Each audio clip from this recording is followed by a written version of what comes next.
So the 2022 NBA draft has concluded, and the next big event for the NBA is free agency coming up this Thursday. So you guys are probably seeing this on Wednesday, so free agency starts tomorrow, and I'm going to be giving you guys 15 names and predicting where I think they might sign, maybe a sign and trade, re-signing with their team, both restricted free agents and unrestricted free agents. And remember, these are just my predictions that are probably not going to be right in the slightest. I've reacted to my previous year free agency predictions, and I don't have a great track record in predicting players that end up switching teams. So if you guys enjoyed these style of videos, please drop a thumbs up and give me your free agency predictions for maybe as many names as you want to mention from this video. So without further ado, let's get right into it. So the first one I have is Mitchell Robinson, and I think he's going to end up re-signing with the New York Knicks. I could see it being a 3-year deal or a 4-year deal. Because one, if I were the Knicks, I probably wouldn't commit a lot of money to Mitchell Robinson.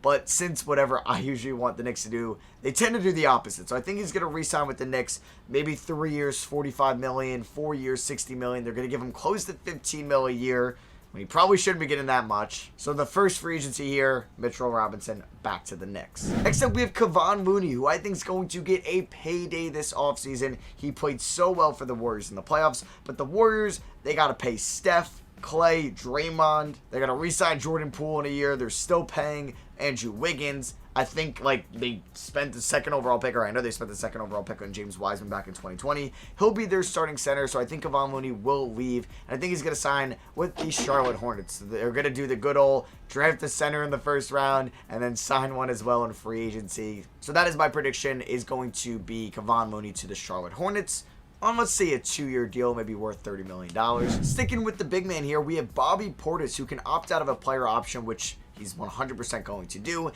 I think he's going to get a lot of money from the Sacramento Kings, and just as enough where he's not going to want to re-sign with Milwaukee because they are a hard cap team. They have to pay a lot of other guys a lot more money, so I think he's going to go to Sacramento, probably be that starting power forward next to Domantas Sabonis going into the season.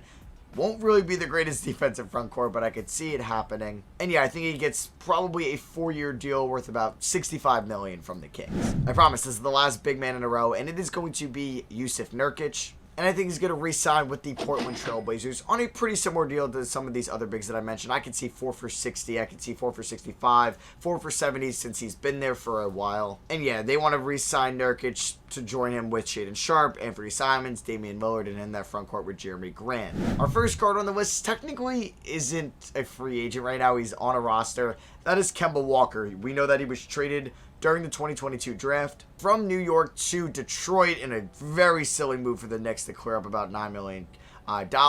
Good trade for Detroit. They're going to buy him out. I think he's going to sign with the LA Lakers. I could also see maybe the LA Clippers being involved in trying to sign him, or other teams like the Miami Heat or the Dallas Mavericks, but I think he's going to go to the Lakers on a 1-year deal. I could see 1 year, $10 million, something around that. Next up, we have Collin Sexton, our first restricted free agent here. I think he's going to re-sign with the Cleveland Cavaliers. I think he's going to want a long-term deal, and I think the Cavs are going to be inclined to give it to him because they're not a big free agency destination. He's going to help them be a 6 seed or better next year. Could I put a price tag on it? It's really tough to put a price tag on Sexton just because he hasn't played last year, or he hasn't played in a while. He played a little bit last year, and will he be a great long-term fit next to Darius Garland? Possibly. We will see.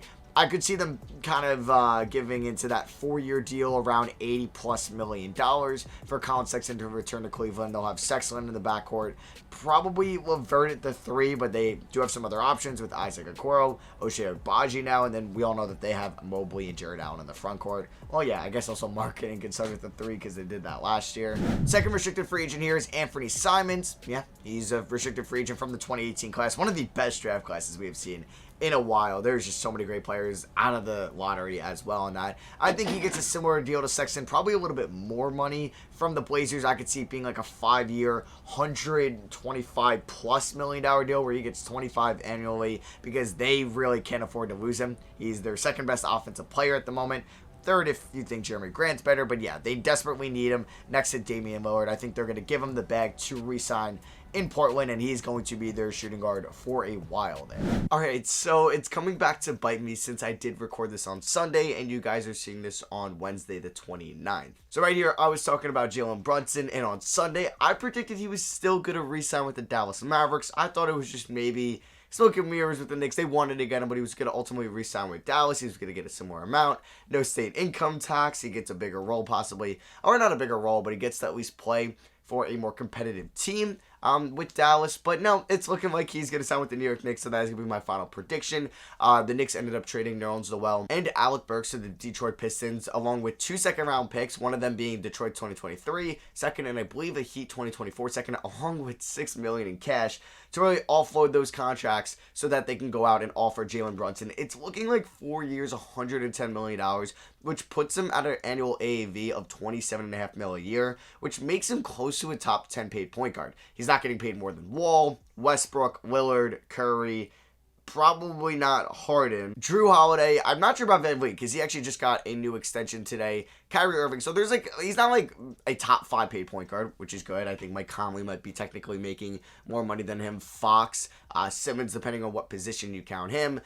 Ja will be getting paid more very soon. Trae Young. So there's a lot of point guards out there that are getting paid 30+ mil, and Brunson probably won't be one of them. I'm hoping they kind of give him the most in year 1, like 29 mil in year 1, maybe 30 mil in year 1, and then it goes down to 25 mil in year 4. We'll see, but it's looking like that Jalen Brunson will be a New York Knick. It'll get my full reaction and how I feel about that long term in my Brunson Knicks rebuild if that were to happen. Next up, we have Miles Bridges, and you might be like, Matt, a restricted free agent, this young, this good, you got it wrong on Sunday. Yeah, I am going to the Detroit Pistons. I kind of wanted to switch it up a little bit. I mentioned that a little bit in my Detroit Pistons post-draft rebuild, but it's looking like that the Hornets will match a deal with Miles Bridges, which makes sense. Now, Detroit would have been kind of a fun destination, but then again, would it have been the greatest fit next to Saddiq Bey? But, and Miles Bridges not being the greatest shooter in the world, good shooter, but not the greatest, with two, I don't know, with Ivy, we'll see how Cade's shot develops. You have Saddiq Bey, but Stewart and Duren won't be able to, just be contributors from 3. I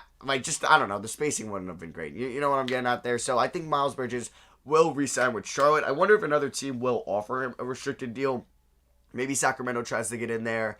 Not really sure. Maybe Atlanta tries doing something. Probably not. San Antonio. It's looking like that Miles Bridges will go back to the Charlotte Hornets. Speaking of restricted free agents switching teams, this is DeAndre Ayton. So I guess Bridges would also be a sign and trade. I can't see the Hornets matching or not matching it.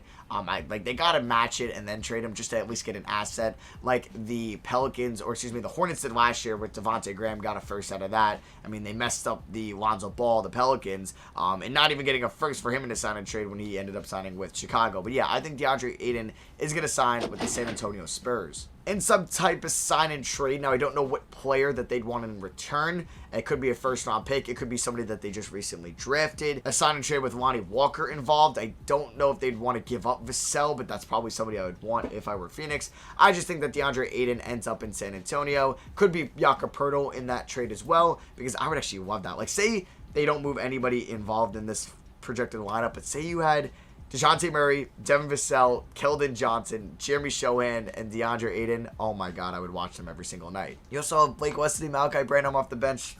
They'd be my second favorite team to watch. Next up, we have Russell Westbrook, and by the time you're seeing this, he might have already opted into his massive player option. John Wall already did for him. So, yeah, I think he's going to be a Laker next year. I don't think they're going to find any trade partner.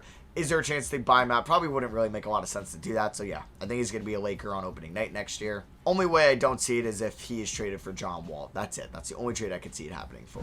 All right, now let's get into the 4 biggest names most likely to hit free agency. The first one is Zach LaVine. I think he's going to re-sign with the Chicago Bulls, and I didn't give a DeAndre Ayton estimate. It's probably 5 years, 130 plus, close to 150, with about 30 mil a year. But I would say that Zach LaVine is going to get the max from Chicago. Either that's 35 mil a year, close to 40 mil. I think he's going to sign a 5-year deal to return to the Bulls. It'd be very silly if he does not return, or if the Chicago does not offer him this massive deal, because I think you got to re-sign LaVine. You got to look to trade Vucevic for maybe Rudy Gobert or try to get a rim protecting 5 as best as you can. Maybe that's Mitchell Robinson. I don't know, but you try to do that. But yeah, you re-sign Zach LaVine. And finally, I was excited about this prediction. I had Kyrie Irving going to the Miami Heat. I was like, Pat Riley is going to come up with something. He's the mastermind. It's how they got Jimmy Butler. Nobody thought they were going to get Jimmy Butler or had the cap space to get him, and boom, they get him. Nobody thought they were going to get Kyle Lowry. Boom, sign and trade on day one. So I thought he was going to work some magic.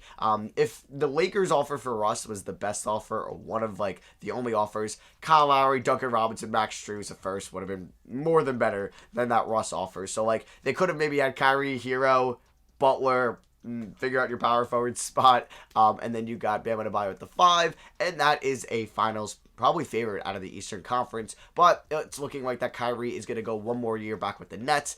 This year means a lot for them. If they are 1 or 2 round exit, probably gone, but I feel like if they reach the finals or the conference finals, we'll see how Simmons integrates with that team. I could see Kyrie signing long-term like Kevin Durant did last year. So yeah, that is going to be my final prediction. Kyrie Irving back to the Brooklyn Nets. I mean, it already happened. He already opted in. Don't think he's getting traded. I think he's going to play out his contract right here, and he'll be an unrestricted free agent next year. Could still sign with Brooklyn, but I think he likes to have his options open.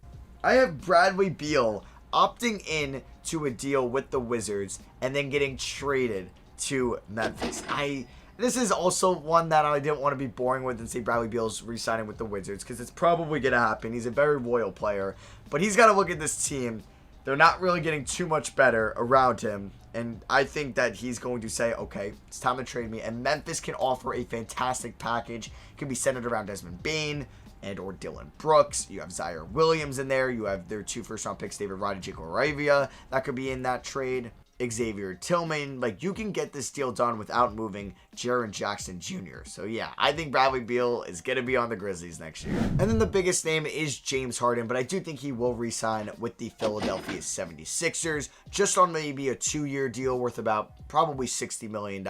There could be a player option in there or even a team option at the end of year 1. But yeah, I think James Harden will re-sign with the Philadelphia 76ers, but I do not think it's for 3 years or more. So yeah, those are my 2022 free agency predictions. Let me know if you guys enjoyed by dropping a thumbs up. Let me know what you agree with or disagree with down below. And if there's any other players that I didn't mention, let me know down below. I'll look to respond to your comment and predict where I think that they will end up, because I only did 15 names for this video. Remember, I'm recording this on Sunday, so if Russell Westbrook opts in, if Kemba Walker doesn't get bought out, just keep that in mind. So yeah, thank you all for watching. I love you guys. I'm hoping for a huge free agency. We will see, though. I love y'all, and I'll see you guys in the next one.